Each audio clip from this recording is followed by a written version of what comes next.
जब मन अंधकार से घिर जाए, अंधेरे के सिवाय कुछ भी नजर ना आए, जीवन में जो कुछ भी कमाया था वो हाथ से फिसलता हुआ महसूस हो, जिन बातों से उम्मीद थी आगे बढ़ने की वो कहीं दिखाई ना दें, जो ऊर्जा हर रोज तुम्हें आजीवन बनाती थी उसका अब कोई स्रोत नजर ना आए। जीवन में ऐसे लोग जो उतना प्राप्त करने योग्य ना थे पर तुम्हारी अपेक्षा से ज्यादा अच्छा कर रहे हों, तो समझ लेना चाहिए कि तुम्हारे अंदर गहन चिंतन की आवश्यकता है। और उसकी सबसे बड़ी वजह यह है lack of discipline, lack of right decision at the right time, lack of meditation. जितने भी स्रोत तुमने आज तक पढ़े सुने या बाहर से आए और चारों ओर तुमने कभी भी उसमें अंदर जाकर कुछ भी ना देखा हो, मैंने इस बारे में बहुत सोचा। आखिर हम उस ऊर्जा को कैसे अपने जीवन में बहुत ही सहजता से लेकर के आए ताकि ग्रोथ हो सके, हम सब की ग्रोथ हो सके। This is not only spiritual thing, although that is a very practical thing. मैं यहाँ जीवन में ऊर्जा को पाने के बहुत सारे स्रोत को अलग अलग तरह से महसूस करता हूँ।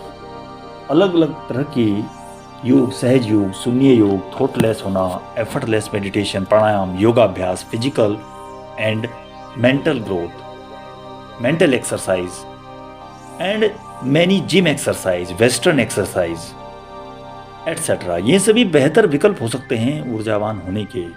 निश्चित ही योगाभ्यास से आपकी बॉडी डिसिप्लिन होती है। अच्छा खाएंगे तो और अच्छा होगा, अच्छा अस्तर होगा ऊर्जा का, इसमें कोई दिक्कत नहीं है। आपका जीवन बेहतर होगा। यह भी जान लीजिए, मैं बहुत सारी चीज़ें ऐसी पढ़ता हूँ। मैं ओशो को सुनता हूँ, सदगुरु को सुनता हूँ, स्वामी दयानंद, विवेकानंद, या ऐसे ही अद्भुत बहुत सारे महापुरुषों को मैं सुनता हूँ।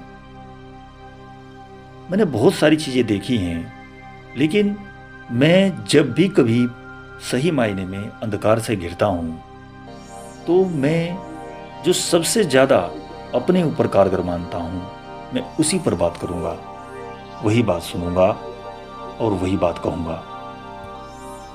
जब भी कभी मैं मेडिटेशन में बैठता हूँ या ओम की ध्वनि को महसूस करता हूँ तो वैसी ऊर्जा मैंने कहीं पर नहीं देखी जैसे कि ओम की मेडिटेशन करते वक्त होती है। ऐसी अनंत शांति कभी महसूस नहीं होती, नहीं मिलती। मैंने जब इस पर विचार किया कि सबसे ज़्यादा ऊर्जा यहाँ से क्यों आती है, इसका उत्तर बहुत ही सही तरीके से वेद देते हैं। जी हाँ, मैं वेदों की बात कर रहा हूँ, क्योंकि ओम ही परमेश्वर है, यानी कि ओम इज इक्वल टू परमेश्वर, बस यही बात है। यानी ऊर्जा का सर्वोत्तम स्रोत, यानी ए यानी कि आकार से विराट, अग्नि और विश्वादि, उ यानी कि उकार, हिरण्यगर्भ यानी कि चैतन्य ज्ञान से भरपूर, वायु और तेज, मैं यानी कि मकार से ईश्वर, आदित्य, प्रजा आदि, ये सभी नाम हैं। इसी से मिलकर इसी का ये कॉम्बिनेशन है ओम, और यही रीज़न है कि ये सर्वोत्तम एनर्जी का स्रोत है। यही हमें ऊर्जावान बनाता है, यही हमारी सही मायने में सांसारिक ग्रोथ भी करेगा, और जो हमारी एक स्पिरिचुअल ग्रोथ आप जिसको कह सकते हैं वो भी यहीं से आएगी। दोस्तों, यही अंतिम सत्य है, यहीं से सब उत्पन्न होता है, इसी में सब मिल जाता है। हर मंत्रोच्चारण, जो श्रेष्ठ मंत्रोच्चारण है, वो ओम से ही शुरू होते हैं। शिव मुख से इसकी उत्पत्ति हुई, इस बारे में भी हम लोग चर्चा सुनते हैं। प्रश्न यहाँ पर यह है कि इसकी मेडिटेशन कैसे सही प्रकार से हो ताकि जीवन बेहतर हो सके, सहज हो सके और एक सुंदर एनर्जी का प्रवेश हमारे अंदर हो सके। मैं यहाँ पर किसी एक मेडिटेशन की बात नहीं कर रहा हूँ, जीवन को बेहतर बनाने की बात कर रहा हूँ। जो जीवन में छूट गया है उसे फिर से ट्रैक पर लाने की कोशिश करते हैं, एक प्रोग्रेसिव सोच के साथ जीवन को आखिरकार कैसे बनाएं। याद रहे, one of the major benefit of Om meditation is working on this aspect as it provide you with the higher level of the knowledge, happiness and realization. If you want, yes. यही सबसे बड़ा प्रश्न है, क्या आपको ऐसा महसूस करना है? तो आइए इसके मेथड को जानते हैं, जो कि सबसे ज़रूरी है। बहुत ही सिंपल है और बहुत ही ऊर्जावान है। इस मंत्र के जाप का आप तरीका सीख लीजिए। ये कोई ऐसा मंत्र नहीं है जो बोलने में बहुत ही, या कहने में, या इसकी मेडिटेशन करने में कुछ ऐसी दिक्कत होगी। The correct way of the chanting the Om mantra. देखिए, हिंदी में इसको आज समझने की कोशिश करें, यही सबसे अच्छा तरीका है। ओम मंत्र का उच्चारण शुरू करने से पहले अपनी आंखें बंद करें, सीधी मुद्रा में बैठें, फिर धीरे धीरे लंबी सांस लें। 1 या 2 सेकंड के लिए सांस को रोक कर रखें। इसके बाद सांस छोड़ दें। अगली सांस लेने के साथ ऊ ध्वनि बनाना शुरू करें, ऊ, और इसे आधा ही उच्चारित करें। अब सांस छोड़ते हुए अपने होठों को आपस में मिलाकर मम की ध्वनि को निकालें। जब तक आप कर सकते हैं, जितना भी आप इसको खींच सकते हैं, यानी कि जब सांस छोड़ते हैं तब तक इस ध्वनि को खींचें। इसमें कोई शक नहीं है कि जब आप ऐसा करेंगे तो आपके शरीर में कंपन होगा, जो सिर से पैर तक जाएगा। एक ऐसा कंपन पैदा करेगा जो पेट, छाती और रीढ़ की हड्डी के क्षेत्र में आपको महसूस होगा।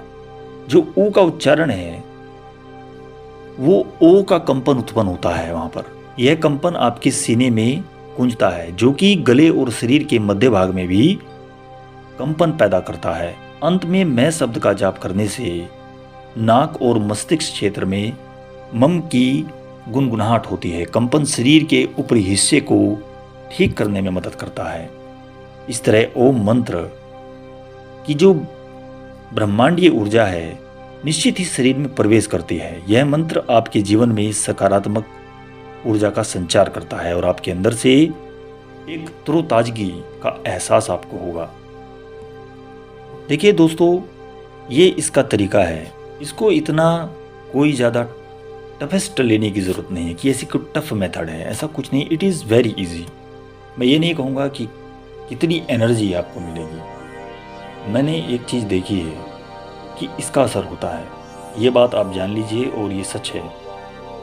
इसको आप ट्राई ज़रूर करें, ये आपको काम करेगा, ये निश्चित है। ये भी बात सही है कि जैसे जैसे आपका अभ्यास बढ़ेगा, वैसे वैसे ही एक समय ऐसा आएगा कि आपको इसकी भी ज़रूरत नहीं रहेगी और आप सही में ही एक अच्छी मेडिटेशन करने लगेंगे और अपने जीवन में ग्रोथ करेंगे।